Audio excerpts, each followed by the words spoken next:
Hartlike Shabbat Shalom hier van my kant af, terug uit die land van Israel uit. Land van melk en honing. Ja, vir Shabbat Shalom vir julle ook. Ekskuus, ek moes my varkies bietjie bymekaar hou met al die goed. As jy druk, dan wys dit net vir jou, dit is lekker as 'n mens twee is wat dit kan doen. Maar ons is deur dit en ons hoop julle gaan regtig geseën wees deur vandag se teaching. Wel, ek dit sê, weet ons na hierdie praise and worship doen, die blessings en so aan. Nou kan nou mikrofoon nie toe nie, nou wys my vrou vir my, nee, ek kan nie sing nie. Wel, almal moet maar net by voorbaat weet. Net omdat ek nie kan sing nie, beteken dit nie ek gaan nie sing nie. Daar is 'n ma en die seun en al, dit was so powerful, moving with the lamb, al daardie. Mag al hierdie vir jou regtig tot groot seën wees vandag. Kom ons kyk nou hoe lyk hierdie week se parasha is Nassau, en kom ons kyk hoe lyk die Psalm Tehillim 67 wat saam met hom gaan, en hy lees as volg. Laat u aangesig op ons skyn. Ek begin al sommer al klaar die titel weggee van waaroor ons vandag praat. Laat u aangesig oor ons skyn. Vir die musiekleier met snaarinstrumente, 'n psalm, 'n lied. Mag Jahweh ons genadig en goedgunstig wees en ons seën.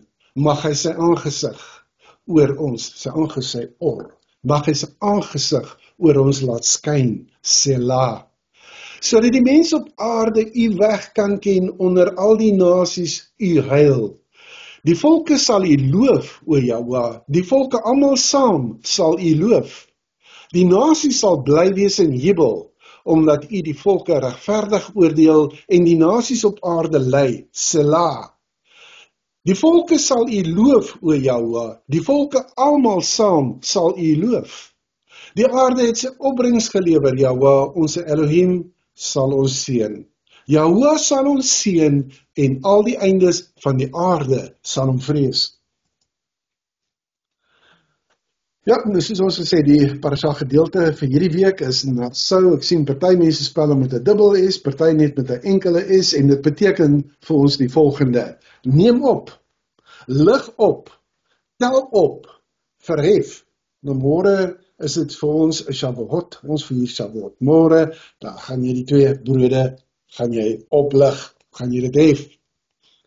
Maar hierdie parasha beklemtoon weer 'n ding vir ons, hè.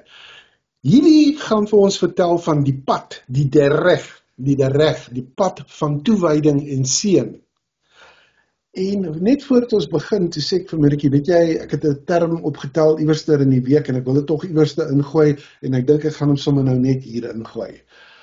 Wat jy gaan sien met hierdie hele ding, as jy gaan teruggaan na Bemidbar toe, jy weet die eerste parasha van hierdie boek van Bemidbar, dan sê jy sien, Vader is besig hier met 'n koreografie. Hy is besig om alles in plek te kry, soos wat hy dit wil hê. Hy is besig om sy leermag, sy kamp, om alles in plek te kry, né? En dan kry ek hierdie term wat sê, dis 'n koreografie van ontsag. Binne hierdie koreografie van ontsag, gaan ons 'n klompie dinge kry, maar voor ons dit doen, vertel net vir ons eers, watter dele moet ons gelees het vir hierdie week? Wel, die Torah uit Bemidbar, 4 vers 21 tot hoofstuk 7 vers 89. Nee, daai 89 vers wys jy al klaar, hier is bitter baie wat jy moes lees. Ja. Die Haftorah is uit Shoftim of wat is Judges in Afrikaans? Rigters. 13 vers 2 tot 5. En dan die Brit Hadashah of die hernuide verbond is Lukas 1 vers 11 tot 20. Johanan of Johannes 7 vers 53 tot hoofstuk 8 vers 11 en dan ook Masai 21 vers 17 tot 32 en ook hoofstuk 23 vers 20 tot 24. Nou, soos jy kan sien, is dit nou nogal 'n hele klompie om te lees. Kom ons kyk net vinnig na die inhoud van hierdie gedeelte. Jy weet, hierso gaan dit oor die sensus van Gerson en Merari, die toewyding van die werk, dit gaan oor die kamp wat skoongemaak word, die uitbring van die melaatses, daar's restitusiewette, daar's die wette van jaloesie. Jy weet, die hele kwessie rondom die sota, wanneer 'n man vermoed sy vrou het oorspel gepleeg, daai gedeelte, ek dink ons 'n jaar of 2 terug, het ons daai ene nogal in detail het ons bespreek, en hoe dit van toepassing is. Ons het ook in hierdie gedeelte die wette van die Nazireer, die persoon wat homself toewy. Paulus het dit onder andere ook op 'n stadium gedoen, ons praat nou daaroor. Dan waarop ons vandag gaan klem lê, en ons gaan klem lê daarop, omdat ons dit van toepassing wil maak op ons afgelope 3 weke, 4 weke, wat ook al wat ons nou in Israel was, en wat Vader met ons gedeel het rondom hierdie hoëpriesterlike seën. En dan die laaste gedeelte waarna jy dalk kan kyk ook in hierdie parasha is om te kyk na die vrywillige gawes wat gegee moet word. Ja, en dan hierdie hele gedeelte, ons is nog steeds in die wildernis. Dit is wat bemidbaar beteken, is in die wildernis. En ons is in die wildernis. En glo vir my, ons het baie goed beleef. Het baie gegrens het aan die wildernis. Ja. Weer eens, soos ek gesê het net nou, Nassau beteken om op te lig, om te tel, om dit te verhef. Jy gaan sien, Vader roep ons op om verantwoording te dra, om geheilig te wees. Nou, almal wat my ken weet, ek hou nie van die woord heilig nie, maar hy roep ons om geheilig te wees, om afgesonder te wees, letterlik om draers van sy teenwoordigheid te wees. Dis waarvoor hy ons oproep. Ons is in die wildernis, soos jy nou net sê, ons is in die woestyn, en ons is nou in hierdie periode van tyd, net nadat die tabernakel opgestel is. So ons het gesien hoe Jahwe sy volk rondom sy teenwoordigheid gaan plaas. Is dit nie mooi nie, né? Hy maak, regtig, daar's orde in sy kamp, ons sal dit nou sien. Maar hy kom en hy berei hierdie volk van hom reg rondom sy teenwoordigheid. Maak daai ene vir jou vas. Hy maak rondom jou, berei hy alles rondom sy teenwoordigheid. Elke individu, ek en jy, het plek in hierdie tafniet. Nou, jy gaan hoor, ons gaan oor 2 woorde praat ook hier en daar, ons het al die woord tafniet vir jou gesê, dit gaan oor die goddelike patroon. So, in hierdie goddelike patroon, het ek en jy, het ons 'n plek, en ons moet daai plek inneem. Weerens wil ek jou nou net gou wys. 'n ander woord wat ons op klem gaan lê, is die tafkiet. En die tafkiet is die doel van jou lewe, die doel van alles. En as jy hierdie week die parasha alias leesgedeeltes noukeurig deurgegaan het, dan was daar 'n paar goed wat regtig uitgespring het. En een daarvan is dat, wat Chris nou net gesê het, teenwoordigheid, is om konstant in sy teenwoordigheid te wees. Jy kan nie terugtrek en dan weer in sy teenwoordigheid kom, en van die wêreld onttrek en dink jy's in sy teenwoordigheid nie. Jy is in hierdie wêreld, jy's deel van hierdie wêreld, en jy het 'n tafkiet, jy het 'n purpose, jy het 'n doel. En daai doel kan jy slegs uitlewe deur consistently in sy teenwoordigheid te wees. Is dit challenging? Verseker. Want is ons vlees baie keer in die pad? Verseker. Maar daarvoor het hy die tafniet, die goddelike patroon vir ons uiteengesit en wat deel van ons moet wees. Dit is hoekom ons so klem lê op die tabernakel. Want as jy nie jou lewe inrig volgens die tabernakel en dit nie verstaan nie, dan gaan jy nie in jou tafkiet kom, in jou doel inkom nie. Jy gaan nie die tafniet, die patroon verstaan nie. En dit is wat deel van jou moet word, sodat jy jou tafkiet, jou doel kan uitlewe. Weereens terug na die punt toe. Met ander woorde, jy moet 'n draer wees van sy teenwoordigheid. Jy moet die draer wees daar. 24/7. 24/7, onthou toe ons vroeër daaroor gepraat het, het ons ook met mekaar gesê, weet jy wat, as mense dit kan verstaan, liefde het nie 'n aan en af knoppie nie. Maar as jy buite daai liefde beweeg, wat het jy gedoen? Vader sal alles in sy vermoë doen om jou weer terug te kry. Partykeer is dit net bietjie seer wanneer dit gebeur. Soos wanneer hy vir Israel sê, as julle nie hoor wat ek sê nie, gaan ek julle uit die land uitgooi, en soos hulle Assirië toe, en soos hulle Babylon toe, ons weet. So, daar's reëls. Ons het reëls om hierdie teenwoordigheid te kan dra. Ek wil net gou kyk na die kamporde. Jy gaan nou sien, soos wat hy daar vir ons wys, by elkeen van daai fakkeltjies is daar is daar 'n stam. En so het Vader almal, hy het hulle self uitgekies, by Moshe gesê, dis waar hulle gaan wees, dis wat hulle gaan doen. Maar die waarop jy moet konsentreer, gaan wees Kehat hier aan die linkerkant, Merari aan die regterkant, en dan daar aan die verste, die noordelike kant, gaan wees Gerson. Jy moet weet, hierdie Lewiete, want hulle vorm deel van die Lewitiese orde, hulle was georganiseer soos 'n leermag, almal van hulle. Die hele Israel was, die hele kamp was georganiseer soos 'n leer. Maar net hierdie ouens, hulle kon nie oorlog toe gaan nie. Hulle is die wat die leiding uit die Mishkan gehad het. Aan hulle is die eer gegee om die eerstgeborenes te vervang, onthou julle die goue kalf insident, want hulle het nie gebuig voor hierdie kalf nie. So, kyk nou net mooi, want dis in hierdie parasha begin dan nou ook die gedeelte. So kom ons kyk nou, wat moet hulle nou doen? Ons praat van hulle spesifieke take. So, miskien moet ons net ook nie vergeet om te gaan kyk, hoe het Yeshua hierdie dinge hanteer nie? Want hy sou dit in stand gehou het. Hy sou dit met sy 12 disciples, sou hy dit baie beslis in stand gehou het en vir hulle goed geleer het. Ons moet tog net die dinge onthou. Yeshua het nie die Torah gekanseleer nie, hy het dit vervul. Vervul kom uit daai woord in Matteus 5 vers 17, die woord pleru. In hulle idioom, in hulle taal beteken dit, ek het gekom om vir jou te wys hoe om dit te doen. En die rede hoekom ek weet, dit is die waarheid, want as jy gaan na vers 21 en 22 toe, dan sê hy onmiddellik, dan sê hy, julle weet daar staan geskryf, moenie moord pleeg nie, maar ek sê vir julle, as jy na jou broer kyk met haat in jou oë en dis meer, kan jy sien, met ander woorde, hy implementeer die Torah, hy wys vir hulle hoe werk die Torah, Smeer, hy wys dit daar vir hulle. So, as jy gaan kyk na hierdie parasha, hy sê vir sy disciples ook gewys het, hoe gaan die koninkryk van Jahwe op aarde wees en hoe moet jy daarin leef? Hoe moet jy 'n Mishkan lewe hê, en ek verstout my om te sê, en hoe jy nie 'n kerklewe moet hê nie. Jy moet 'n Mishkan lewe hê. En dis waarvoor hy ons almal uitgesonder het. So, al hierdie alias wys ons op die volgende. Dit wys ons op die take van die Lewiete tot rituele reinheid.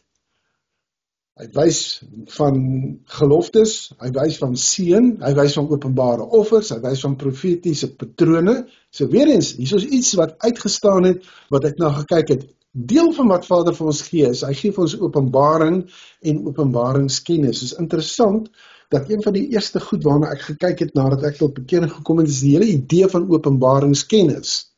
Nee? En dit is nogal 'n ding, it's something that is lacking in die liggaam van die Messias op hierdie huidige stadium. En ons het nodig om na te streef, om daai discernment te kry, om daai openbaringskennis te kry. Ons praat later bietjie meer daar, wanneer ons kyk na die hoëpriesterlike seën. Onder andere gaan jy hier ook kry jou identiteit. So elkeen van hierdie aspekte wat van gepraat word in hierdie parasha, wys ons op Tikkun. Tikkun is die herstel tussen die skepper en die mens. En ek en jy sien hoe Yeshua dit uit sy eie bediening toegepas het 2000 jaar terug. Ons kry 'n kykie daarin deur die oë van sy disippels. En was ons nie baie gekonfronteer in hierdie tyd met identiteit nie. Ons het net weer eens besef, jy moet seker maak, wat is jou identiteit? Want anders gaan jy rondgeslinger word, links, left, right en center, soos hulle sê, en jy gaan nie kan opstaan in krag nie. So, ja, ons was getoets in daai ene verseker. Maar ons het seker goed met julle gedeel, en julle het gesien dat Vader was in hierdie ding, en as ek nou net met jou deel oor die hoëpriesterlike seën, dan kan jy verstaan, wanneer jy op hom staat maak, nee, dan dan gaan jy regtig weet wat is jou identiteit aan die einde van die dag. Goed, kom ons kyk gou na die Kehatite. Hulle was die draers van die afgesonderde voorwerpe. Ek wil jy moet net een ding verstaan, die priesters het die ek weet seker van die instrumente en die materiaal het hulle bedek. Dis wat hulle gedoen het. Hierdie Kehatite, hulle dra net daardie hulle sê, ja, hulle dra daai voorwerpe, maar hulle sien dit nie. En wat leer dit vir my en vir jou? Dit leer vir ons dat dit wat afgesonderd is vir jou, dit wat heilig is vir hom, dit moet jy met die nodige ontzag hanteer. Kom ons kyk na die Gersoniete. Hulle was weer die draers van die bedekkings. Nou, almal sal onthou toe ons nou onlangs so intensief gekyk het na hoe die tabernakel saamgestel is, en jy weet, dat daar is verskeie bedekkings wat gebruik word. Ek kan nie onthou of het 4 of 6 was nie, maar daar's heel wat bedekkings van verskillende materiaal wat gebruik is, jy weet, en as jy binne in daai tabernakel is en jy kyk op, dan het dit 'n sekere impak vir jou. Ek wil nie te veel uitwy oor dit nie, maar hierdie manne, die Gersoniete wat nou hierdie gedeelte dra, hulle dra dit wat ek en jy nie altyd sien nie. En as jy mooi daarna gaan kyk, hulle dra die beskerming. Dit is 'n profetiese beeld van 'n geestelike dekking. Daar's mense wat aangestel word om presies daai taak te doen vir jou. Hy lig hulle hieruit. Nee, jy moet die profetiese beeld van die geestelike dekking vir mense moet jy uitdra. Ek en jy moet gaan kyk, waar pas ons in hierdie in? Is ons dalk deel daarvan?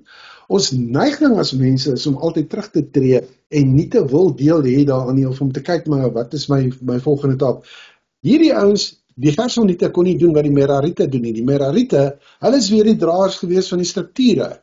Hulle dra al die harde dele, die strukture, hulle dra die fondasie. So daar is sommige mense wat in jou lewe geplaas is, as jy nie een van hulle is nie, wat die strukture dra, en hulle word daar geplaas, sodat ek en jy deel kan hê aan hierdie orde, aan hierdie dissipline, aan hierdie disipelskap, die fondasie wat Jehova vir ons gee. Elkeen se taak is uniek, né? Maar gesamentlik, asseblief verstaan het, vorm ons almal saam die Mishkan, die tempel van die Ruach HaKodesh. Ek sê dit by herhaling, ek sal dit oor en oor en oor en oor sê, dat almal dit kan kry. Ons is elkeen, ek is 'n selletjie, sy is 'n selletjie, jy is 'n selletjie, en ons is deel van 'n organisme wat saam die liggaam vorm. Ons is nie deel van 'n organisasie nie. Die liggaam van die Messias, nee, is soos wat Vader sê dit is, nie soos wat 'n organisasie vir ons sê dit is nie. Want organisasies is baie keer 'n bodemlose put, en hulle het nodig om dinge te doen om hierdie ding in stand te hou. Ons kies om deel te wees van die liggaam van die Messias, en ons was aangevat daaroor. Ons was aangevat daaroor, want ons moes onsself verantwoord, en snaaks, dit is wat Vader ons laat doen het. Plaas ons in aanraking met mense, wat vir ons sal sê, maar julle kan nie talit dra nie, dit behoort aan die Jode. Julle kan nie kippas dra nie, dit behoort aan die Jode. Julle kan al hierdie goed. Julle het nie deur hierdie hele ritueel van conversion gegaan nie. Julle is nie geregtig om dit te doen nie. Julle vertraag die koms van die Messias. En dit was deel van waarom ons moes gaan hoor wat word vir ons gesê. Want ons moes ook hoor wat sê hulle. Ons gehoor dit in mooi Afrikaans nogal. Ons hoor dit oor wat hulle, weet, wat vir hulle geleer word, wat maak dat mense by 'n punt kom, mense wat van tevore waarskynlik geglo het dat Yeshua is die Messias. Ek gee nou nie om, jy weet, of hulle dit nou vanuit die, kom ons sê, die kerklike omgewing, die feit van die saak is, weet, ek het ook geglo in Jesus. Ek moes dit ook verfyn om te verstaan dat sy werklike naam is Yeshua. Maar hulle kom by 'n punt waar hulle sê, nee, dis die valse ene daai. Verstaan, en dan het hulle 'n neiging om dan, soos die Engels sê, ook op 'n derogatory manier, 'n mockery manier van hom te praat. Wat ons, ek glo volgende week daarna, gaan ons 'n bietjie praat oor Lashon Hara, jy kan nie dit doen nie. You simply cannot do that, maar ons kan ook nie dit doen nie. Ons mag dit ook nie doen nie. Verstaan jy? Wat se draer is ons? Ons moet draers wees van hierdie fondasie, van hierdie bedekking, van hierdie hele struktuur. Ons is draers daarvan, mense. Dis waarvoor ek en jy geroep word. Dis waaroor jy deur die Ruach HaKodesh op die fees van Shavuot bemagtig word om hierdie deel te kan doen. Dit is hoe dit gaan werk. So, verstaan net, dis wat hulle moes doen. Ek spandeer nou eintlik 'n bietjie meer tyd daaraan as wat ek wou, maar al hierdie goed van plaas onder die leiding van Itamar, die seun van Aaron. Jy sal onthou, alles val onder die Aaron nitiese leiding rondom die tabernakeldiens. So daar's orde en daar's dissipline en dis alles deel van die werk. Jy weet, dis alles deel van jou teenwoordigheid. Daar moet orde wees, daar moet dissipline wees. As jy in sy teenwoordigheid wil wees, daai twee is baie belangrike komponente. Kom ons kyk. Maar eintlik, as jy onder die gesag van iemand is, wys dit dat jy in die patroon van disippelskap is. Presies. So daar is nie plek vir Lone Rangers nie. Daar is nie vir plek om te sê, ek staan een kant en ek kom met my nie. Ja, jy kan nie terugtrek nie. Jy kan nie. As jy op hierdie pad begin het, as jy uit Mitzrayim uitgehaal is, Vader vat vir jou tot by hierdie punt waar hy vir jou sê, hoorie, ek gee vir jou my Torah, ek gee vir jou my 10 woorde, ek gee vir jou my 10 realiteite, want dis wat die 10 gebooie is, dis die 10 realiteite. Ek gee dit vir jou, as jy sê, ek aanvaar dit, dan gaan jy in 'n verbondsverhouding met hom in, en dan moet jy leer wat behels hierdie hele verbond. Dan is daar nie 'n ding van jy kan in en uit hierdie verbond spring soos wat jy wil nie. En jy bepaal nie die terme. Verstaan, want you have been translated from the kingdom of darkness to the kingdom of his glorious light. Dis waarna toe jy oorgedra is, en ons moet dit weet en ons moet dit leef. Maar terug na hierdie onderwerp van Parasha Nassau, ek wil tog hê jy moet vir my lees wat het Yeshua, jy weet, uit 'n interpretasie hier gegee. Matteus 25 vers 14. Want dit is soos 'n man wat op reis wou gaan en sy diensknegte roep en aan hulle sy besittings toevertrou. En aan die een gee hy 5 talente en aan die ander 2 en aan die ander 1, aan elkeen na sy vermoë. En hy dadelik op reis gegaan, en die een wat die 5 talente ontvang het daarmee gaan werk, en 5 ander talente gewin. Net so het die een wat die 2 ontvang het, self ook 2 ander verdien. Maar hy wat die 1 ontvang het, het in die grond gaan grawe, en die geld van sy meester weggesteek. En na 'n lang tyd het die meester van daardie diensknegte gekom, en met hulle afgereken. En die een wat die 5 talente ontvang het, kom en bring 5 ander talente en sê, meneer, 5 talente het u aan my toevertrou. Hier het ek 5 ander talente daarby verdien. En sy meester sê vir hom, mooi so, goeie en getroue diensknegt. Oor weinig was jy getrou, oor veel sal ek jou aanstel. Gaan in die vreugde van jou meester. En die een wat die 2 talente ontvang het, kom ook en sê, meneer, 2 talente het u aan my toevertrou. Hier het ek 2 ander talente daarby verdien. Sy meester sê vir hom, mooi so, goeie en getroue diensknegt. Oor weinig was jy getrou, oor veel sal ek jou aanstel. Gaan in die vreugde van jou meester. En die een wat die 1 talent ontvang het, kom om ook en sê, meneer, ek het u geken, dat u 'n harde man is wat maai waar u nie gesaai het nie, en bymekaar maak waar u nie uitgestrooi het nie. Omdat ek bang was, het ek gegaan en u talent in die grond weggesteek. Hier het u wat aan u behoort, maar sy meester antwoord en sê vir hom, jou slegte en jou luie diensknegt. Jy het geweet dat ek maai waar ek nie gesaai het nie, en bymekaar maak waar ek nie uitgestrooi het nie. Daarom moes jy my geld by die wisselaars gestort het, en ek sou by jou koms wat aan my behoort, met rente ontvang het. Neem dan die talent van hom weg, en gee dit aan die een wat die 10 talente het. Want elkeen wat het, sal gegee word, en hy sal oorvloed hê. Maar van hom wat nie het nie, van hom sal weggeneem word, wat hy het. En werk die nuttelose diensknegt uit in die buitenste duisternis, daar sal geween wees en geknars van die tande. So dit beklemtoon dit presies wat ons nou net gesê het dan, nee. So kom ons gaan net bietjie terug na die parasha toe. Die Mishkan word nie net gebou van kleer en goud nie, maar bestaan uit mense. En mense moet die reinheid en die herstel moet hulle hanteer. Jy sal ook sien dat hierdie gaan oor die verwydering van die mense. Jy weet, as jy nou aangaan met die parasha, ek gaan net so kort opsomming gee, want ek wil uitkom by die werklike lering wat ons by wil uitkom vandag. Reinheid is nie wetties nie. Dit is nodig vir nabyheid. So, waarom gaan Yeshua byvoorbeeld en hy maak die malaatse rein? Nee, hy doen nie net genesing nie, maar hy bring hom na 'n herinstelling na die kamp toe. Ek het al in die verlede ook gesê, weet, nadat Yeshua opgevaar het en Petrus en Jakobus so teen die tempel trappe opgegaan het, hulle die ou herstel wat lam was vir soveel jare. Met ander woorde, ek en jy het 'n taak om mense rein te kry, hulle in herstel te kry, sodat hulle weer 'n herinstelling in die kamp kan hê, sodat hulle weer voor Vader se aangesig kan verskyn. Dit is 'n groot taak, hou dop wat ons hiervan praat.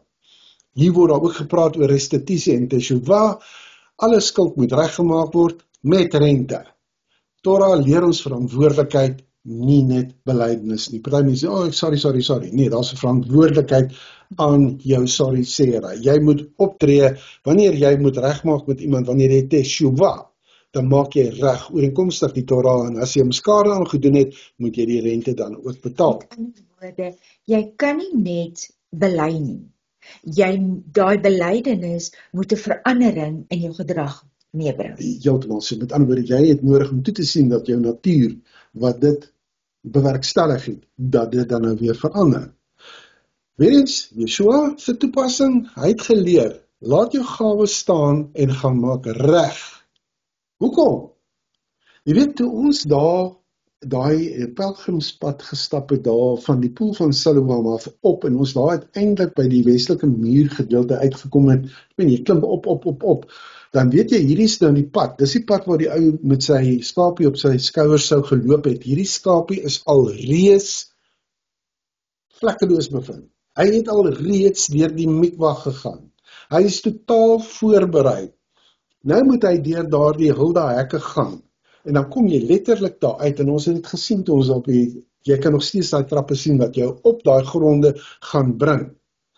Nou kom jy by die altaar uit, jy is deur al hierdie, jy weet, jou trappe is van so aard dat jy sorg moet dra oor hoe jy opgaan. Met ander woorde, jy moet sorg dra hoe jy geestelik opgaan. Jy kan nie by die poel van Siloam staan en sê, wel, vat asseblief tog net hierdie ou skapie en gaan offer hom daar vir my nie. Dis jou werk, jy moet toesien tot jou geestelike groei, daai trappie vir trappie. Nou is jy dwars deur dit, jy staan al by die altaar en Yeshua sê, as dit jou byval, dat daar 'n issue is tussen jou en jou broer, laat staan nou maar die ou skapie daar, die lammetjie, die duifies, wat jy ook al gebring het om te offer, en gaan maak reg, en dan kom jy terug, so jy gaan 2 keer deur daai paadjie gaan, want jy sal weer moet gaan, waar jy sal weer moet 2 tree stap, landing stap, 2 tree, verstaan jy, al daai goed is geestelike voorbeelde vir my en vir jou,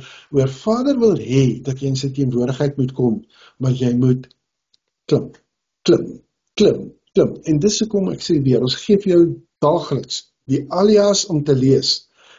Al vat jy net een van die 5 vrae wat ons daarin gooi, en jy bedink dit en jy werk, dan is jy al klaar op 'n goeie plek. Jy hoef nie ons antwoorde te aanvaar nie, al wat ons vra is lees dit moet jou laat dink, dit moet jou laat kommunikeer met die Allerhoogste deur sy Ruach in die naam van Yeshua. Goed, hoekom? Jy moet een ding verstaan, die altaar aanvaar net offers wat gebore is uit geregtigheid. As jy dan in righteousness staan, jy het nie reg maak met jou broer nie, you cannot do it. So Vader verwag van jou absolute reinheid, wanneer jy na hom toe kom, wanneer jy die offer gaan bring, want die offer is die eerste stap, dwars deur tot na die Kodesh Kodeshim, die allerheiligste toe. Dan het ons ook hierso die geval van die Sota, die bitterwaters, né? Ek gaan dit baie kortliks net hanteer. Dis die geval waar die man jaloers is, of hy vermoed sy vrou het oorspel gepleeg, dan moet hy sy vrou bring na die priester toe, en dan is daar 'n prosedure wat gevolg moet word, en jy sal sien dat as sy skuldig is, né, dan is daar 'n fisieke gevolge vir haar. Maar dit is ook 'n kwessie van, dis nie sonder 'n weg van terugkeer nie. Jy kan sien dat Jahwe is 'n Elohim van oordeel. Ek meen, Elohim praat van judgment al klaar, maar hy is ook 'n Elohim van herstel vir die toekoms. Hy wil jou in staat stel. Soos hy skuldig is, dan is daar 'n weg om te kan die herstel bewerkstellig. As hy onskuldig is, dan natuurlik is daar eer herstel, sy ontvang seën, die gemeenskap ontvang haar met versoening, en Yeshua homself, jy kan sien, hy werk ook baie op herstel. Nie net, hy sê baie duidelik, ek het nie gekom om te oordeel nie, né? Hy sê duidelik, so hy het kom werk aan die herstel. 'n goeie voorbeeld is die vrou daarvan Johannes 8, Johanan 8, jy sal onthou hier in die begin, dis 'n mooi prentjie gehad vir die vrou wat by sy voete dan uitgebeeld word, en jy sal sien dat wanneer Yeshua met hierdie vrou, hierdie owerspelige vrou, beweerde owerspelige vrou werk, dan werk hy ooreenkomstig die Torah. Daar's nie ding van nou nullify hierdie en sien, jy kan nou maar net eintlik maar weer net teruggaan en oorspel verval, en dan kan jy maar weer terugkom en sê sorry.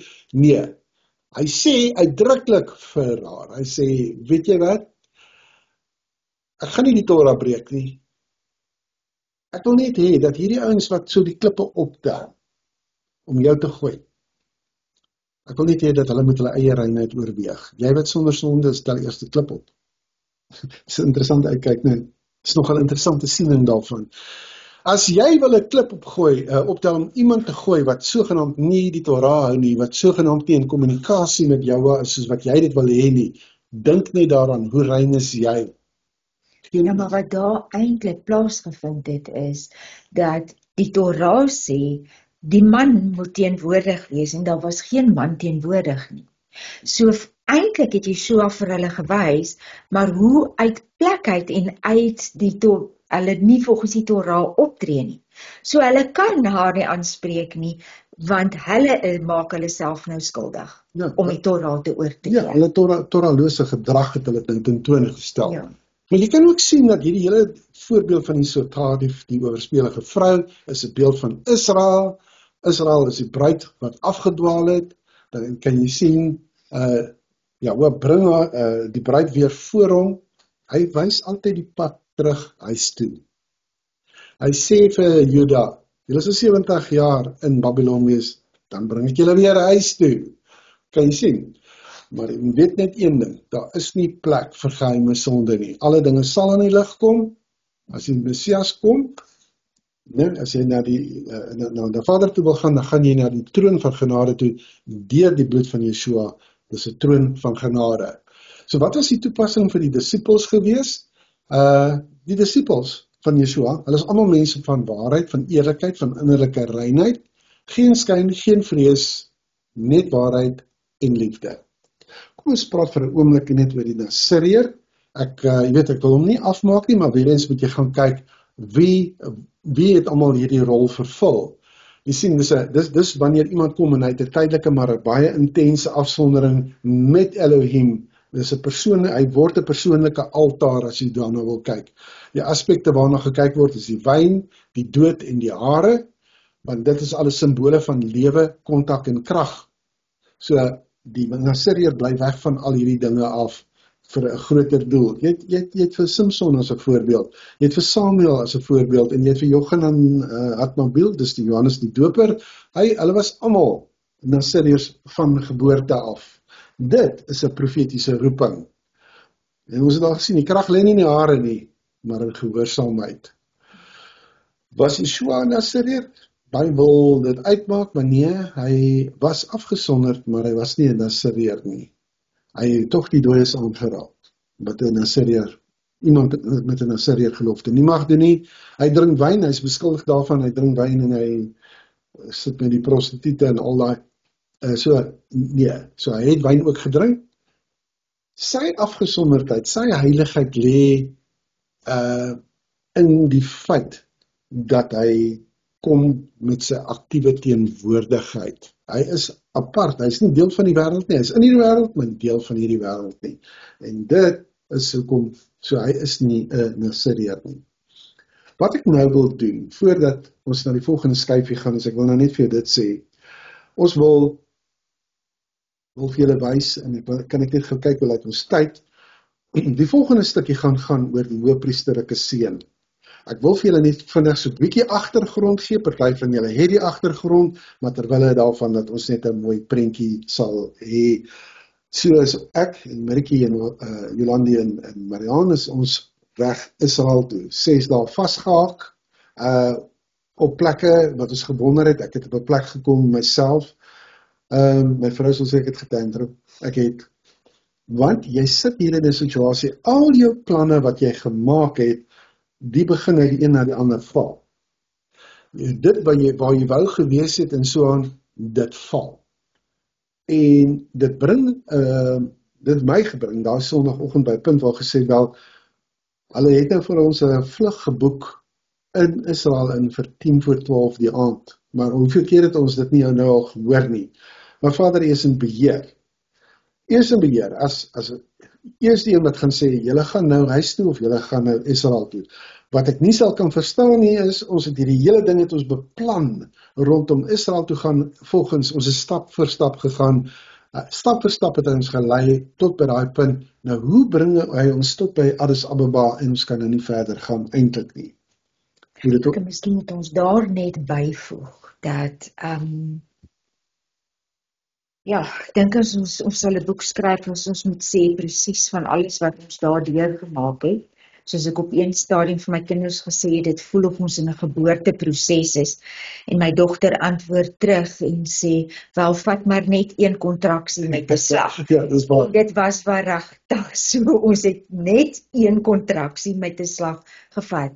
Maar wat ek toe gister met iemand praat, toe ek dit sê, en ek het eintlik gespot daaroor, of dit in 'n spottende wyse gesê, en toe ek het sê, toe maak Vader dit vir my oop, wat hy eintlik gedoen het.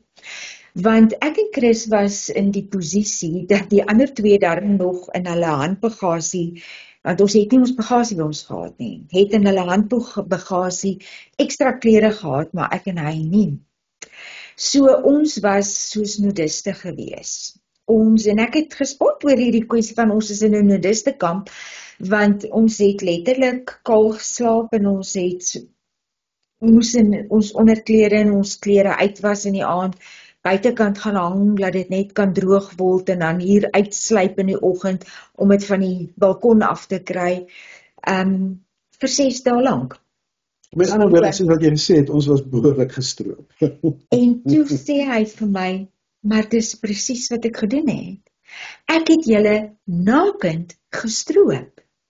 Julle moes van julle self, en dit was 'n fisiese ding wat eintlik 'n geestelike implikasie het, is dat in daai proses om ons van ons klere en ons naaktheid tentoon te stel, moes hy inkom en moes hy ons stroop van al ons vooropgestelde idees, dit wat ons gedink het, wat die plan is, wat ons gehoor het, ons voorbereiding, you name it. En ek wil net tog vir julle dit sê, maar nou nie wat maak nie. Daar was ure en ure se voorbereiding, harpmusiek, verklarings, allerhande goed wat voorberei is, want dit is wat ons ervaar het. En dan het ons die opdrag gekry, kom op na die berg toe. Meer spesifiek ek, maar die ander drie was saam met my, dis my ondersteuning hierdie, en ons wil opgaan na die berg toe. Nou word ons gestroop van alles. En is jy kwesbaar? Is jy vulnerable? Ek sê vir jou, jy's werklik vulnerable. Want jy kan niks wegsteek nie, jou vlees skree, jou vlees kom uit, almal sien dit, en dit is goed so, want anders pretend ons. So, daaroor moet ons mekaar dra, en ons het dit hoeveel keer al vir julle gesê, asseblief moet ons nie op 'n pedestal sit nie, want ons gaan val. Ons het nog nie gearriveer nie. ons vlees is nog te veel op die voorgrond. Maar buiten dit, ons is toe in 'n punt van, goed Vader, ons lê neer. Ons 4 kom by mekaar, ons lê neer. Ja. En Mariaan ervaar dat, maar ons gaan nie daai aand vlieg nie. En ons gaan eers die volgende dag vlieg, en ek vra vir haar hoekom. En sy sê, want as ons die parasha gedeelte, die alias gelees het dit vir haar uitgespring van die bladsy af, of van haar foon af, wat sy gelees het, is dat die leviet, die priesterlike am, wat ons weet Chris verteenwoordig, vat 7 dae voordat hulle eers verorden word. En die maandag is die 7de dag. En net toe sy dit sê, toe kom die e-pos deur. Ons vlieg ons moet inboek, ons vlieg die volgende oggend. En Vader kom, maak dit vir ons so duidelik, wat was hierdie doel? Dit was 'n voorbereidingstydperk. Nou hoor, dis die leviet waarmee hy besig is. Almal wat saam met hom in die kamp is, ly daaronder, want ons gaan saam met hom daardeur. Ons is nie vrygestel daarvan. Glad nie. En dit is die een punt van vertrek. Maar daar's 'n einde aan die ander kant, en Chris gaan dit nou op aan die einde vir julle so mooi demonstreer. Want dit is soos, die hemel gaan oop en al hierdie goed moet nou by mekaar kom, want ons het net question marks, is al wat ons het. Wat gaan hier aan? Hier is soveel confusion en ons het nie 'n idee nie. Ons weet net, ons vertrou Vader, want ons weet, ons het reg gehoor, ons het alles neergelê om gehoorsaam te wees om te kom. Ons het die pad van geloof geloop en vertrou vir die finansies. Bla bla bla, you name it, ons is voorbereid vir alles wat hy vir ons uitgewys het, oor dat hy ons eintlik by die vervalle hut van Dawid uitbring, en wat dit behels, maar ons het geweet, ons moet fisies hierdie pad uitstap. En dis waar dit toe kom, waar ons gedink het, ons gaan wegspring. Man, ons moet identifiseer met Israel, so ons gaan met Yad Vashem wegspring. Ja, dit is ons beplanning. Wel, ons het gedink, ons het gehoor, dis ons beplanning. Dis moes nou logies om daar weg te spring. Toe nie, daar geëindig, maar ons het nie daar weggespring nie. En ek dink dis hier waar Chris wil optel. Nou wat ek wil hê jy moet doen is, in hierdie volgende stukkie wat ons nou oor gaan praat, hou asseblief die Aaronic blessing in gedagte. Ek gaan vir jou gee in Hebreëus, som vir jou in Afrikaans gegee, as jy hom wil hê. Hy begin, jy weet, jy sal hoor op van hierdie footage wat ons het, ons gaan vir julle 'n bietjie video footage wys, want ons het 'n paar plekke het ons videoetjies ingesit, dit gaan dit vir julle dalk duideliker maak. Maar een van die dinge, jy weet, op 'n Vrydag aand gaan die man, die pa van die huis, dan gaan hy na die skool toe, hy gaan in die sinagoge toe, en dan is daar 'n periode van tyd wat hulle in gebed deurbring, as hy dan terugkom, dan bless hy sy kinders, dan vir sy seun klink dit so, Yeshomcha Elohim ke Ephraim vi Manasse, nee, mag Vader jou maak soos Ephraim en Manasse.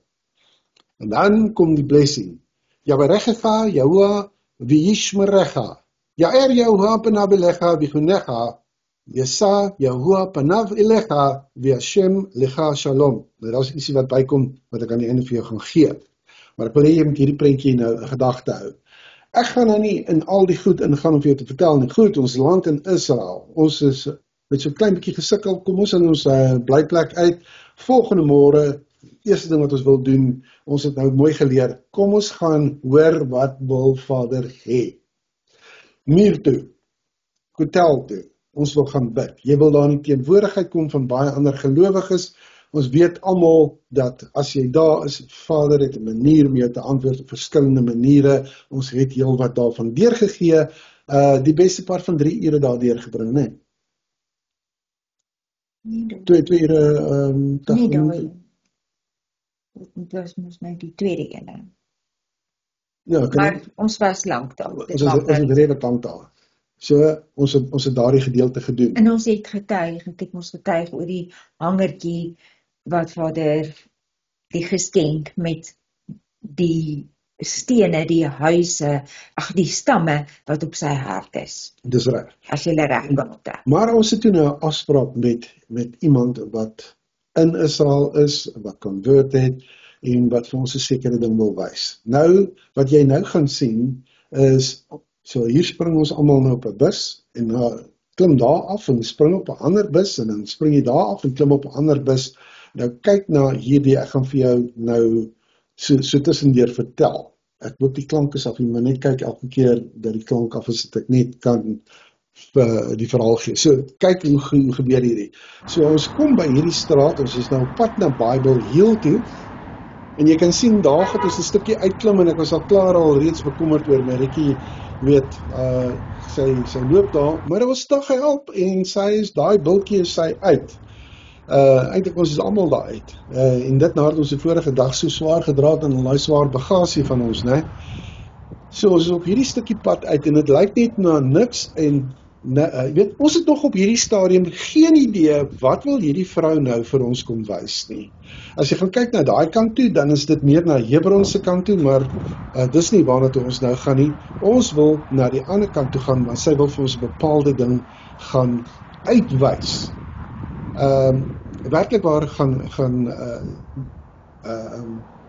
meer inligting gee daaromtrent, maar ons is nog nie op hierdie stadium seker wat dit is wat sy wil doen nie. Ek dink ons indruk was, nou wat's die? Ja, waarom is so dik veld, verwaarloos, oop vlakte, klomp gemors, en wat nou? Wat is dit wat nou hieruit gaan kom?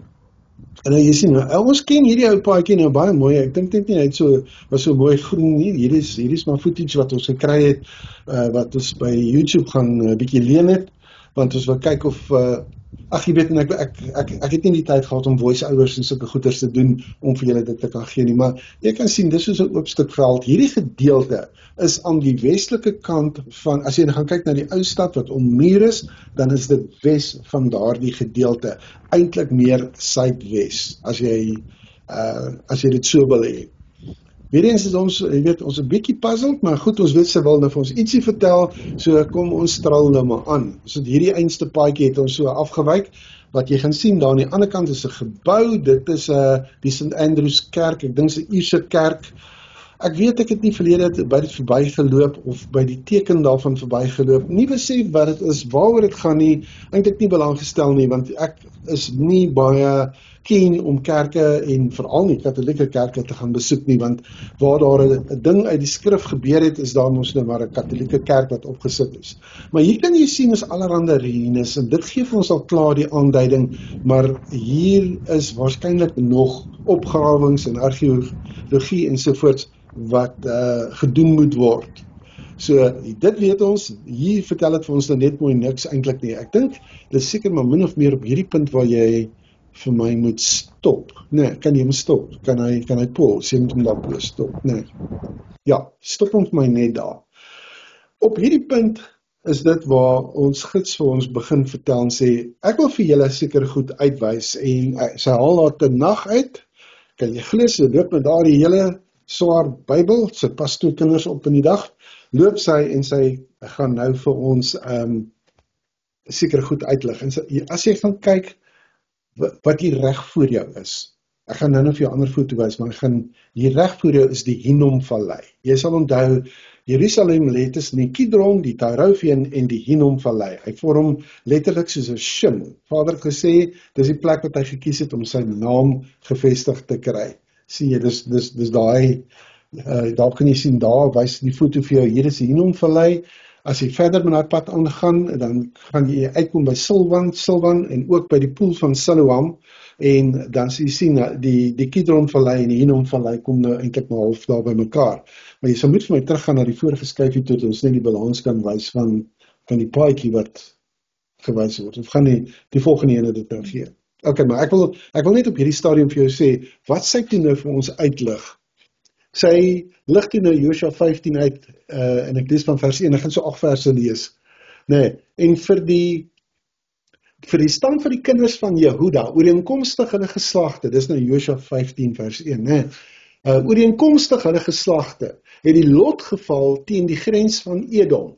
Nou, as jy na daai prentjie ver aan die ander kant kyk, dan jy sien teen daai gebergte, dis waar Edom lê in elk geval, suidelik na die woestyn Tsin toe, tot ver in die suide. En hulle suidelike lyn was van die einde van die Soutsee, dis die Dooie See. Dis wat ons kon sien, sal hoopelik net of jy 'n bietjie meer wys daar, van die tong af, wat na die suide toe uitsteek. En dit loop aan die suid van die Skorpioennek, en loop oor na Tsin, en loop op suid van Kadesh Barnea, en loop oor na Gitson, en loop oor na Adar, en swaai na Karka toe. Ek gaan nie verder gaan nie, wat sy eintlik vir ons wou uitlig, is om vir ons te wys, jy gaan dit in een van die videoetjies sien, daar is 'n gedeelte wat vir Jehuda gegee is, maar die gedeelte waar die Tempelberg lê, dit is vir Benjamin gegee. Verstaan jy? En eintlik dink ek wat sy daarmee wou uitlig is om vir ons te sê, maar kan jy sien skriftuurlik behoort hierdie land aan Israel? En ons is in ooreenstemming daarmee, geen probleem nie. So as jy regtig wil gaan kyk en jy gaan lees Josua 15 en 16 en so aan, dan sal jy sien, ek het net verstaan dat daar waar sy ons heen vat, is dis waar Josua hulle gestaan het om die land te verdeel, maar dit het later nie so verblyk te wees dat dit is nie. Dis eintlik waar sy net vir ons uitwys dat dit is die gedeeltes, jy daar die berg Sion, jy die berg Moria, en dit is wat. Maar jy gaan vir my vra, maar Chris, wat het dit nou heeltemal te doen met die hoëpriesterlike seun? Wel, ek het nie op daai stadium enigiets geweet nie, ek is nou, man, jy weet, onthou net, ek is nou gestoor van hals, ek wil nou weet, maar wat wil Vader nou eintlik vir my sê? Wat wil hy vir my wys? Ek kan die Hinnomvallei sien, ek ken die pad Hedebron toe, ek het dit met die voet gestap in 2014 en in 2017, wat wil hy vir my wys? Surely wil hy my iets wys, so, okay, ek verstaan hierdie, ja, aan die ander kant van die Olyfberg gaan jy, as jy daar gaan staan, dan gaan jy die wildernis van Judea sien, jy kry die prentjie van die Yom Kippur bok wat daar iewers moet verbygaan en sovoort, en jy gaan daar iewers die Dooie See kry en so aan. Maar ek het geen probleem nie, die Vader sê, Israel is my land, sy land. Jy kom in onder daai 4 pilare, sy naam, sy volk, sy land en sy Torah. Jy kom in onder daai 4 pilare. Ons sê dit nou al, wat is dit nou, 3 jaar wat ons daaroor praat, werk op daai 3 pilare. Ons is geskok gewees om te kyk na die ander kant toe waar, wanneer hulle praat oor die pilare, dan stem 3 van hulle saam, maar waar is die Torah? Verstaan jy? Hulle bou, hulle gaan op die rabbies, nie op die Torah nie. Op dit wat gesê word, so ons hardloop deur die Torah siklus en so aan, so, maar nou dit nou vir 'n oomblik daar gelaat. So nou staan ons op hierdie punt. Nou toe ons op 'n ander plek, het ons weer 'n videoetjie vir jou, want toe ons van daar af begin ons loop op 'n voetpad onder hierdie kerk wat ek nou van gepraat het, die Ierse kerk, hier wag 'n verrassing vir ons. Hou jou oog op die Aaronic blessing. So, jy stap met hierdie paadjie, jy kan allerhande rotsagtigheid sien, nee, dit lyk maar eintlik soos in die begin, woes en leeg, totdat jy hier instap. En hier kom jy by hierdie rotsagtigheid uit, hulle noem dit Ketef Hinnom. En hier is 'n hele klompie grotte, en ons gaan meer hieroor praat, want hier is iets ontdek, wat Vader vir my en vir Maritjie, Marianne en Jolandi eintlik wou uitlig. En jy sien, eintlik is hierdie 'n begraafplaas. Dit sal uitspeel nou soos wat ons vir julle meer inligting dan nou gaan gee. So, wel, ons is nou daar, en dit is nou baie interessant, en jy sien bo op jy sien daar bo sien jy nou hierdie kerk. En iewerste moes daar, as jy net vir my daar jou laser kan aansit, daai is daai kerkie, net hier loop, is daai rotsagtige gedeelte, wat ons nou nie van bewus was nie. Jy kan daar loop, jy gaan nie noodwendig weet waaroor dit gaan nie. Nou, en hier is die Hinnomvallei.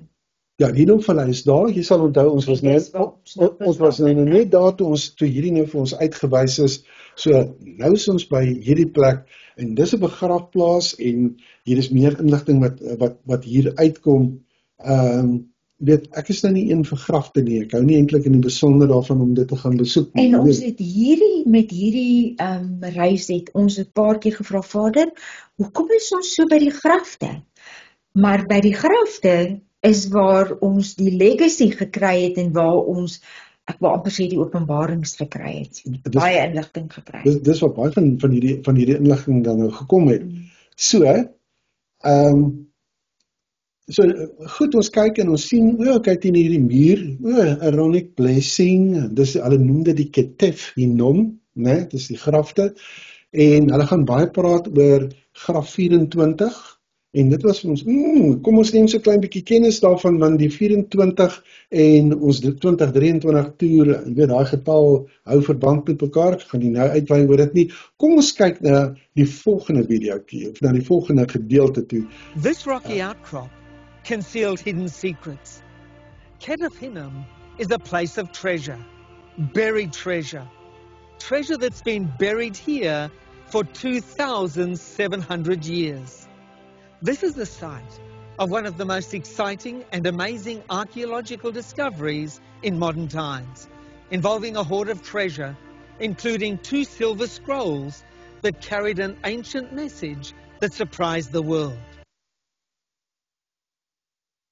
Nou kom ek wees net met jou eerlik hier van die begin af, jy weet, geen idee gehad, hoekom is ons daar nie, daar's 'n graf, ja, ons kan verstaan, daar was aardbewings ondertussen gewees, ek meen, daar was 'n aardbewing in Jerusalem gewees, toe ons daar aangekom het die eerste dag, ons het nie eens geweet nie. Weer het geslaap. En natuurlik gaan baie, jy weet, as jy net vat Jerusalem 26 keer herbou, dan gaan seker goed skuif, ons weet toch nie, hoekom is ons hier nie. Ons kyk na Ketef Hinnom, baie interessant. Nou hierdie persoon, sy naam, hy's 'n argeoloog, sy naam is Gabriel Barkay, né? Gabriel Barkay. Hy's 'n argeoloog. Argeoloog.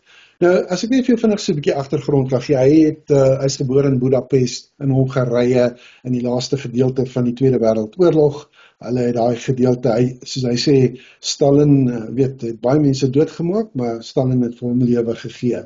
Daarvandaan af het hy verhuis, hy en sy ouers na Jerusalem toe, en dis waar hy begin het om goeders op te tel, allerhande goedertjies op te tel, en begin vra uit, maar waar kom hierdie goed vandaan aan, watter mense het hierdie behoort, en so het hy sy pa gekry om van boeke oor argeologie en dies meer te koop, en so het sy belangstelling gegroei. Goed, nou ek sny heel wat uit, jy weet, so ek sê, hy is nou hierdie argeoloog, hy het aanvanklik toe hy 'n doktorsgraad wil begin skryf, toe kyk hy na hierdie hele storie wat jy hier sien, wat hier aan die onderpunt van hierdie foto is, gaan wees Ir-David. Ir-David sê the city of David. Onthou nou net, ek kan vir jou wys, vir baie lank, nee, kon jy net mooi niks daar sien nie, dit was so toegegroei dat, en skielik, jy weet, toe mense begin ontdek, maar hier is die City of David, toe is al wat 'n argeoloog is betrokke daar, en hy wat Gabriel Barkay is, dacht toe, hy wil nou sy doktersgraad ding hanteer, maar hy wil liewerste nie betrokke wees daar nie, want hy gaan in hulle pad wees, en hulle gaan in sy pad wees. So hy het begin kyk na iets rondom die stad van Jerusalem, en so het hy toe nou by daai gedeelte wat jy daar sien, westelike deel, wes van die westelike muur van die ou stad, en dit is toe nou wat hy op hierdie, wat hulle noem, hierdie Rocky Knoll, hierdie gedeelte uit die, dit is so rotsagtige heuwel, wat hy op dit afkom, en dis nou waar hy begin krap het, maar nou moet jy weet, hy het nie eintlik geld nie, verstaan nie, daar is niemand wat dit eintlik finansier nie. Dit ons nog, so hierdie lyk nou, jy kan sien, daar is allerhande gate en grotte en dies meer. En ek dink ek was besig gewees om te verduidelik, dat daai kerk is gebou bo op hierdie rots, maar met al die aardbewings en die goed, weet het goed nou maar in mekaar ingeval, en dit was baie duidelik, daar was grafte gewees, en soos jy later sal hoor, ek vermoed hy praat ook daaroor, was daar maar baie tomb raiders gewees. Jy moet weet, jy het die Crusaders gehad, Mamalukes, jy die Byzantine gehad, wie ook al, en hierdie grafte en goed is maar gereid, so hy kom toe nou op hierdie plek af wat genoem word, wat hulle nou vandag noem Kitef Hinnom, en dan sien ons dat, hulle begin seker goedjies ontdek, hulle begin goed kry soos, jy weet, daai kruike en dies meer, maar niks wat eintlik werklik van belang is nie. So, gaan hulle toe nou maar nog aan, dis nie 'n video daar nie, nee. So, weer eens, dit is maar net baie, jy kan sien, dis grafte, jy kan sien daai plek wat daar gewys word, is letterlik, jy weet waar mense, hulle het so 'n innaam gemaak waar mense hulle koppe kan lê, weer eens, onthou net, wat het dit te doen met die Aaronic blessing, sal nou daarby uitkom. In 1979, he decided that it was time to begin excavating the site. But he had a meagre budget, and so could only afford a team of 12 and 13-year-old helpers from a local archaeology club. Not to be deterred, Barkai began to investigate the site in earnest with his small work crew of young students and volunteers. Well, excavation had been in progress only 3 days when a burial cave was uncovered. The ancient tomb had been cut into the limestone slope. Originally, it would have formed a rock cave, but over the centuries, the roof collapsed, leaving the cave floor exposed. Excitement grew as one by one, other caves began to materialize. There were 9 in all. As Barkai inspected the burial caves, the design and architecture told his trained eye that they dated from the era of Solomon's temple, the first temple period, the 8th to 6th centuries BC. Don't expect to find any treasure here, Barkai told his young crew. It's probably been looted centuries ago. But never mind. We're looking for understanding, for how people lived, for what happened. But if we do find treasures, blessed be. This burial cave dates back to First Temple period. It is a 2,600 years old burial cave, which had a roof over it, which was quarried away, unfortunately. But if it would have been here, we would be in total darkness, and we would have to crawl on our bellies in order to enter. The cave itself is a multi-chambered burial cave. It has a large entry hall, and it is flanked on all sides by 5 burial chambers. The burial chambers, each of them was meant for another son of the founding father. This chamber has 3 benches upon which they stretched the bodies. The benches are equipped with scooped out headrests for the heads of the deceased, imitating some devices that they had in their beds.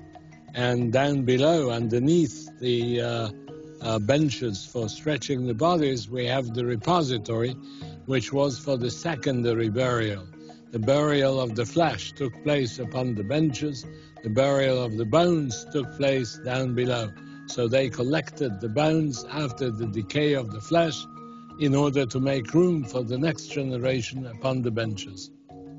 The burial caves clearly revealed the burial customs of the First Temple period, shedding light on an obscure text in the Bible, in Judges chapter 2 and verse 10. After that whole generation had been gathered to the fathers. The bones of the deceased were literally gathered and placed with those of their ancestors, the fathers, in the repository under the burial bench. Moving along the line of caves, Barkai noticed that this one was different from the rest. The care taken to carve and smooth its walls showed that this was the tomb of a wealthy Jerusalem family. Barkai had never seen anything like this before. He ran his fingers along the bench. Could this cave contain a special surprise? Barkai peered beneath the bench, looking for the repository where they buried the bones. When he looked inside, all he saw was what looked like an empty rock floor. Barkai was deeply disappointed. Now, the repository of chamber number 25 in cave number 24 was found in the season of 1979. And when I first crawled into the repository, I realized that, unfortunately, it is looted, as were all the other caves we excavated before. And at least we had some well-preserved architectural features. I saw a kind of a floor there, rocky floor, which hinted that somebody was there before me. I had a small crew of students. Among those kids, there was a small boy, little Nathan, who made me nervous all the time. He had an ugly habit of always pulling my shirt from behind. When I would turn around, he would ask me silly questions. I couldn't bear the sight of this boy anymore. And so it happened that he made one of the most important discoveries in my life. Barkay needed to have all the accumulated dirt and stones cleaned out of the repository, and he had the perfect person to do the clean out. I took that kid, little Nathan, and I thought, well, for a while I'm not going to see him. I gave him the job of cleaning up that place for photography. So Barkay told Nathan that the repository had to be as clean as his mother's kitchen, even if he had to lick it clean. It had to be spotless for the photograph. To Barkay's surprise, Nathan cleans out the repository meticulously. But then Nathan gets bored. He has a hammer in his hand, usually a bad combination. In his boredom, Nathan starts banging his hammer on the repository rock floor. And this is where truth becomes stranger than fiction. The floor cracks, opens up, and reveals an ancient treasure trove.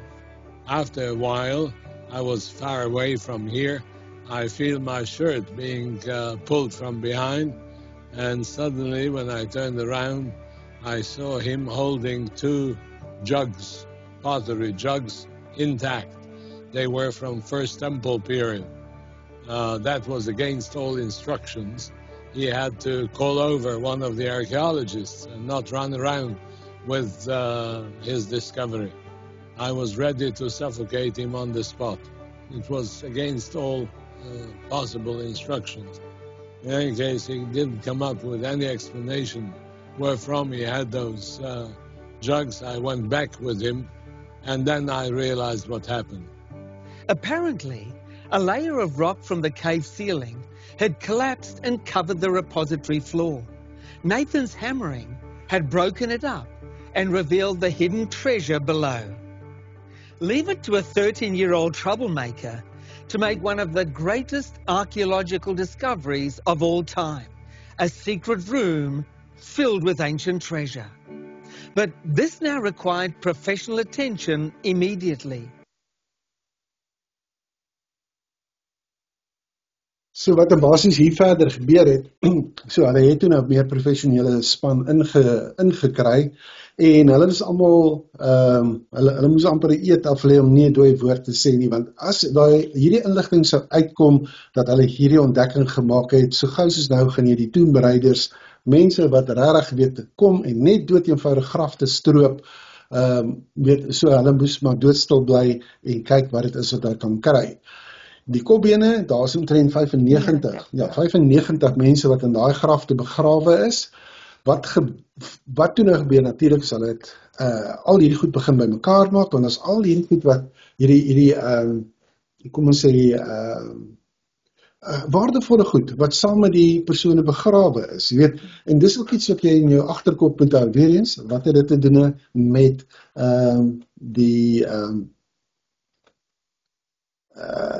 wat het dit te doen met die Aaronic blessing. Jy kan sien hiersoos van die potte wat hulle gehad het. Kom ons kyk weer verder. The excavation also uncovered an inscribed seal with the word Palta, which is a shortened version of Palat Yahu, a common name found in the city of David at that time. Evidently, this cave belonged to a wealthy family with that name, and at least 95 members were buried here over several generations. Amid the excitement, one of the students' attention was attracted by a small object on the floor of the cave near where she was kneeling. She called Barkai's attention to the grey-purple item on the floor. It looked like a cigarette butt. It was the colour of corroded silver.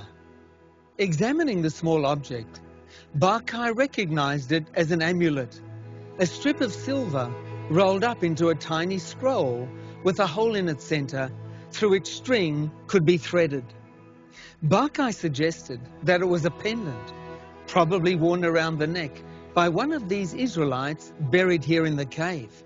Later, as they sieved the soil accumulated on the floor over the centuries, another amulet, a second still smaller silver scroll, was found in the cave.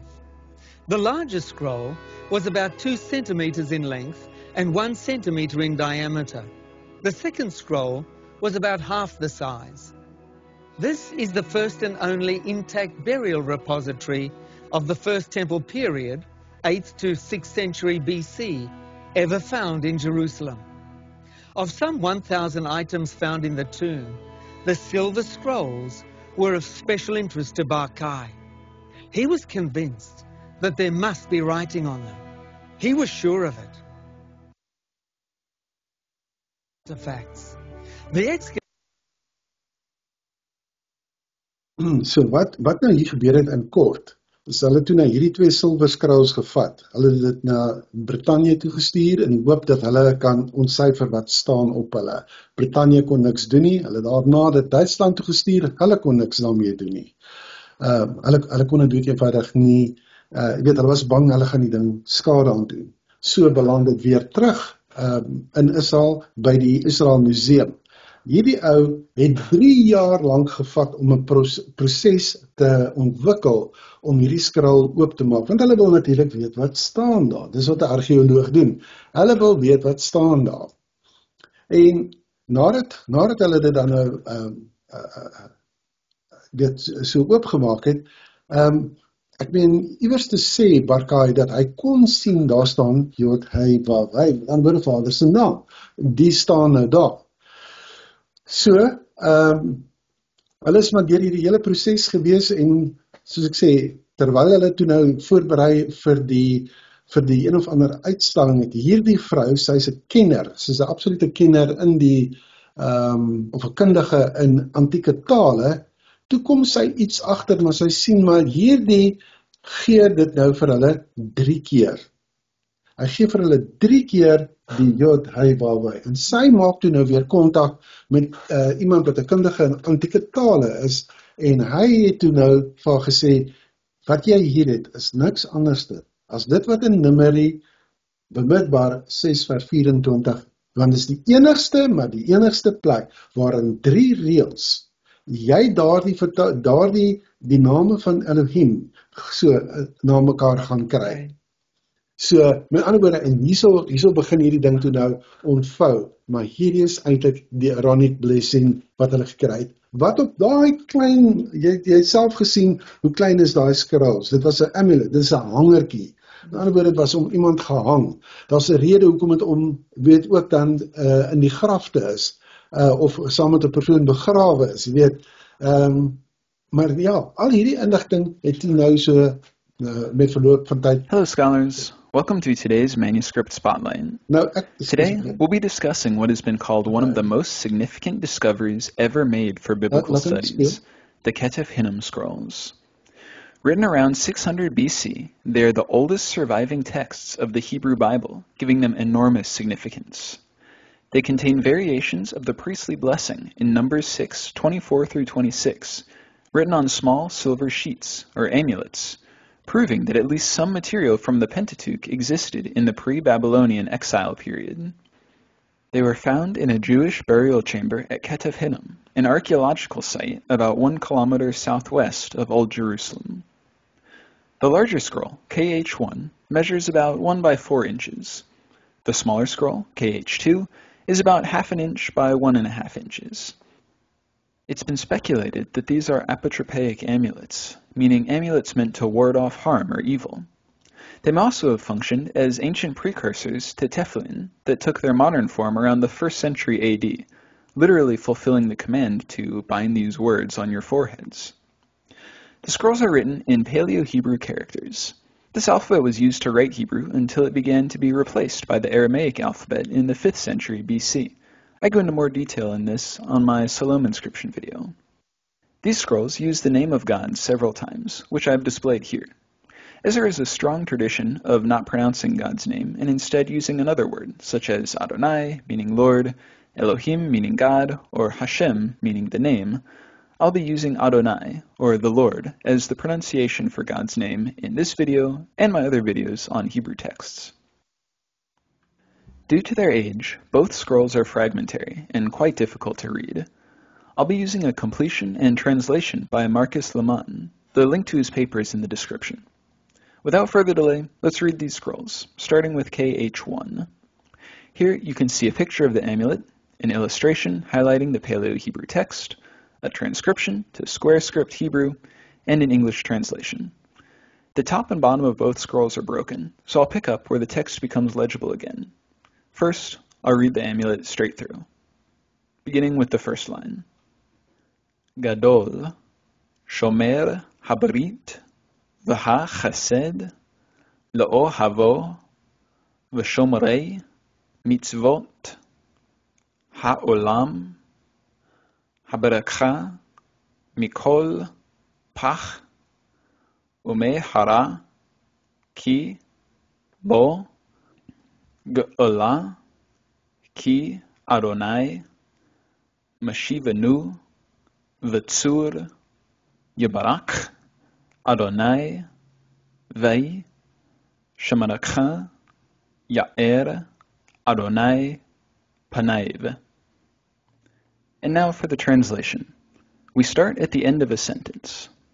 The great, Gadol, keeping the covenant, Shomer Habarit, and kindness, V'ha Chesed, to the one loving him, Lo Havo, and keeping his commandments, V'shomrei Mitzvot, the eternal, Ha'olam, the blessing from any, Habarakha Mikol, snare and from the evil, Pach U-me-hara, for in him is redemption, Ki bo Ge'olah, for the Lord, Ki Adonai, is our restorer and rock, Mashivenu V'tzur, may he bless you, Yabarak, the Lord, and keep you,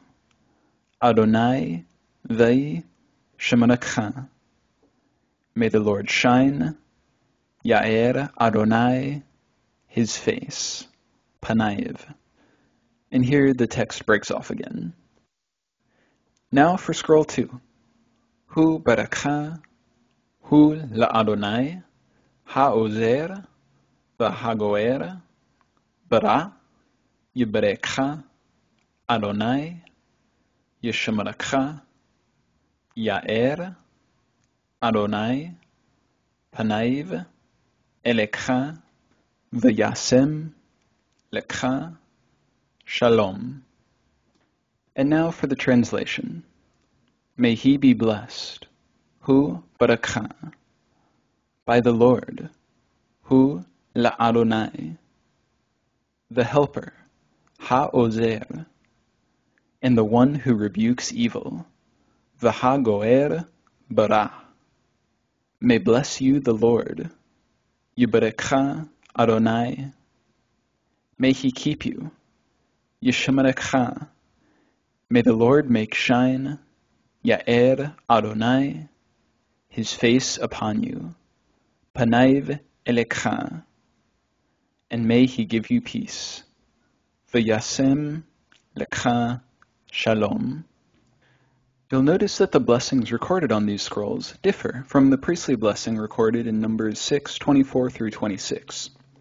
While it is possible that the Ketef Hinnom scrolls present a more original form of the priestly blessing, most scholars believe that the blessing was intentionally shortened to fit onto the amulets. I hope you've enjoyed this look at the most ancient surviving biblical manuscripts, further confirming the historicity of the biblical texts. Today, I'll leave you with the words of the blessing recorded on this amulet and in Numbers 6:24 through 26. May the Lord bless you and keep you. May the Lord make his face shine upon you, and may he give you peace. Thank you for watching. Please. That blessing is, first of all, beautiful. The language is so beautiful, the Hebrew. It is lost in most of the translations. It starts with the blessing of God, and it ends with the word shalom. Shalom meaning perfection, meaning harmony between all components of creation. Today, for us, shalom is peace, but it is much more than that. The significance of that word. In any case, that is the ultimate peak of the aspirations of every believer. It is still in use in Jewish prayer, in Christian prayer, and on the high holidays, it is read in an enormous public next to the wall of the temple here in Jerusalem. It is used also in public ceremonies such as the inauguration of American presidents. The priestly benediction is said by Jewish fathers to their sons and daughters on the eve of the Sabbath, as they come home from welcoming the Sabbath. These are actually the first Hebrew words which I remember from my early childhood, the words with which my late father blessed me with. This is a kind of a closing of a circle for me. The text is a beautiful text, and it is also personally of importance to me.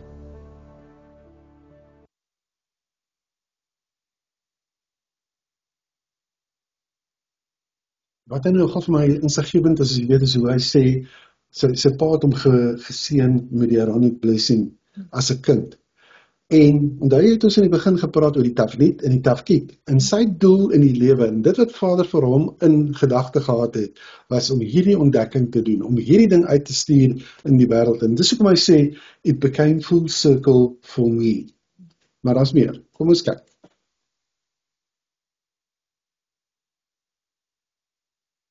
Ek wil net vinnig dit sê. Kan jy vir my net op 'n bietjie terug gaan na die vorige skyfie toe?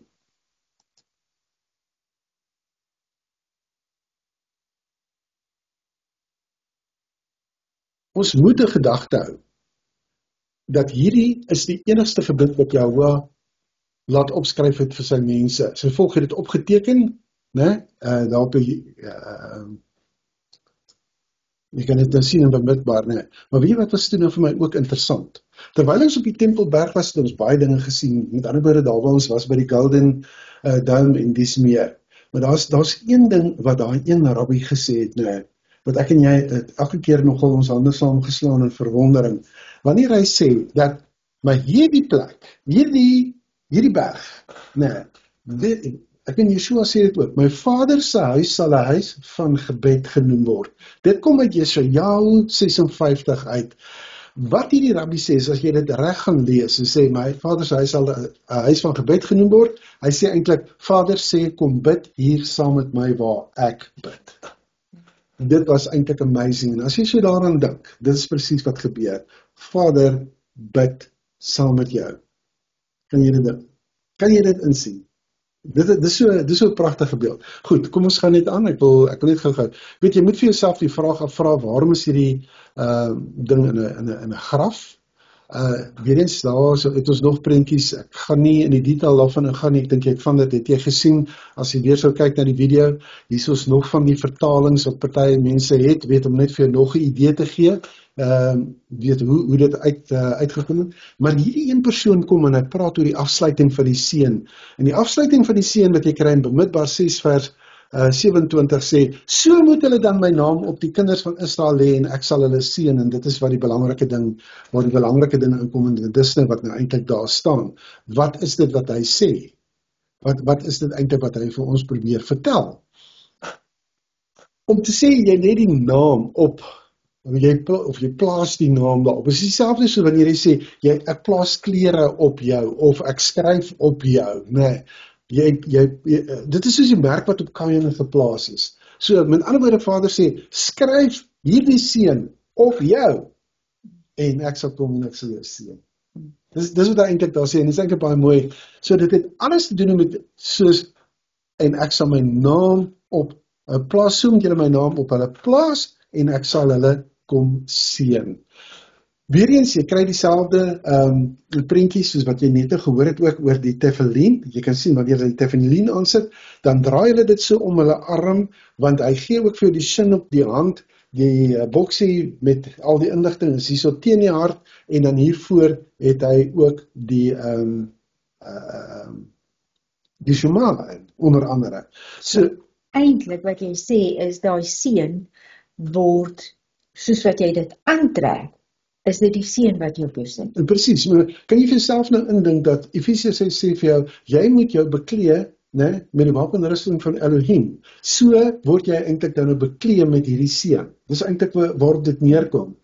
Dieselfde as jy mezuzah by jou voorlees. Presies, en dis hoekom jy sal sien in die huise waarin ons gekom het ons gesien hoeveel mezuzahs is amper by elke deurpos, né, wat hulle aanraak, en met die hand, your words are on my hands and on my lips. Die woord is op my hande en op my lippe, in my dade en dit wat ek sê. Dis waar het is. En maar dieselfde met die tzitzits. Want daar is 'n kode in daai plek. Ja, verweef in hom. Exactly. Ja, presies in dit gedoen, ja. So dit is nie net van 'n tradisie volg of maar net 'n gehoorsaamheidsaksie. Of dit is 'n daar is baie meer agter dit wat jy moet gaan delf, jy moet die skatte gaan delf rondom dit. Wel, die vraag is, jy weet, wat sê dit vir jou en wat sê dit vir my? So, hierdie het alles te doen met die aantrek of die aansit van jou tefillin en die mezuzah. Het is interessant dat daar een persoon, ek wil hom nie identifiseer nie, maar 'n rabbi het vir my gesê, dat sal nie vir jou gaan tefillin gee nie, of verkoop nie, of wat ook al. Hy sê, daar is geen rede waarom jy dit nie kan naboots nie. Self kan doen. Waarom jy dit self kan doen nie, want so plaas jy Vader se naam op. So hierso kan jy sien, daar is die tefillin boksies wat hulle van die Qumran grotte hulle dit ook daar gevind. En al hierdie goed is ook vervat in daai gedeelte. En dan hierdie hele ding praat oor 2600, 2700 jaar van tevore, dit is in die tyd van Salomo, Jeremia, hulle het nog geleef en weet, die Dawid se nageslag was nog op die troon en dies meer. Dis wat ons gesien het. So ja, kom ons kyk na die volgende ene, want jy sal nou onthou, ons het toe nou gesê, dat wanneer die pa terugkom van die skool af, op 'n Vrydag aand, en dan hulle toe gegaan, hulle die Sabbat het hulle afgesonder, dan doen hulle die gebede, dan kom hulle huis toe, dan seën hulle kinders, dan eet hulle ete, ons is deur daardie ene, dit is amper 6-7 ure wat het gebeur, maar jy kan die rykheid daarvan verstaan, en hier kan jy sien, onthou jy die seëning wat ek net nou vir jou gelees het, ek vir gesê het, Yavarecha, Yahuwah v'yishmerecha, Ya'er Adonai panav elecha b'chunecha, Yisa Adonai panav elecha v'yashem lecha shalom. En dan word daar bygevoeg, Venach alav ruach Adonai, ruach chochma uvina, ruach etza ugevura, ruach da'at v'irat Adonai, wat eintlik sê, let the spirit of the Lord rest on him, a spirit of wisdom and discernment, a spirit of counsel and power, a spirit of knowledge and the fear of the Lord, Jesaja 11 vers 2. En jy sien hoe belangrik is hierdie Aaronic blessing, en dan volg jy dit op, want jy wil die volheid wat dit wat Elohim vir jou het, wil jy offer. Nou, jy kan nou sê, wel, dit was nou so, dit is vir my interessant geweest, dat Vader begin toe, en ons het nie die volheid daarvan op daai moment besef nie, maar hy begin met die Aaronic blessing, weet, met ons vier, die vier van ons wat julle daar op die skerm sien. Die dinsdag aand, toe ons die ander mense groet, die 2 gidse, die vroulike gidse en hulle manne, het ons saam geëet by hierdie plek, baie lekker. Jy kan sien, daar agter is daar 'n waterharp. Was 'n bietjie koelerig geweest, vreeslik lekker geëet. En toe kom Gawa en sy sê, weet jy, ek het 'n sover gaan sien, dis 'n scribe. Ek het 'n scribe gaan sien. Sy naam is Sofer Shmuel. Hy's nie 'n rabbi nie, maar hy, jy weet, dis die ouens wat met presisie die woorde en die goed neerskryf. En hy kon julle nou nie sien nie, hy kon julle ongelukkig nie sien nie, maar hier, wys 'n bietjie, haal 'n bietjie daai ding daar uit. Kan jy sien, hier is weer om ons terug te vat na Ketef Hinnom toe. Van wat daar staan, ek dink die prentjie wys op jou. Die prentjie wys vir Ketef Hinnom. Ja. En daar het hy op die oorspronklik, dis op die Cowhide, né? Ja. Het hy vir ons elkeen met ander woorde op beesvel. Het hy persoonlik toe nou vir ons elkeen dit geskryf, die Aaronic Blessing. Ja. En dit is hoekom ek sê, dit het ons, terwyl ons voorbereid het, dit ons opgeval, al hierdie dinge, ons het nie onmiddellik besef, dit is wat Vader doen, hy begin met die Aaronic Blessing, hy eindig ons toer vir ons met 'n Aaronic Blessing, en jy sien wat hierdie is, dis boekend, soos hulle dit noem, met ander woorde, jy sit boeke tussen dit, dis wat Vader gedoen het, hy vat ons op hierdie tyd, op sy tyd, op 'n tyd waar ons gedink het, hoor jy, ons het 6 dae verloor en al daai, maar binne daai periode van tyd, sorg hy vir ons, hy begin het met die Aaronic Blessing, hy eindig met die Aaronic Blessing, ek verstaan iets meer van die Aaronic Blessing, daar is baie meer, daar is baie meer te sê, maar dit is wat hy oor ons uitgestort het, en dis wat binne hy ons gehou het in die hele tyd wat ons daar was, ons het dinge gesien, ons het dinge beleef, nee? Maar as hy kom en hy sê, en ek wil dit nou vir jou die Afrikaans lees. Net hier voordat jy dit doen, net dit sê. Die wat saam met ons in Israel was, jy weet wat te doen die Tempelberg aan jou. Ja. Jerusalem is een van die 4 elemente van die wêreld, is hy vuur. So jy kan nie in Jerusalem kom, sonder dat die vuur op jou is. Ja. Sonder dat nie uitgebrand word uit jou, wat nie van Vader af is nie. En ons was 15 dae. Ons was 15 dae in Jerusalem. Ek dink nie ek het nodig om meer te sê. Ons was verskit. Die vuur was op ons. Ons het ons battles gefight, Vader het met ons gewerk. Jy kan nie daar wees en onveranderd terugkom nie.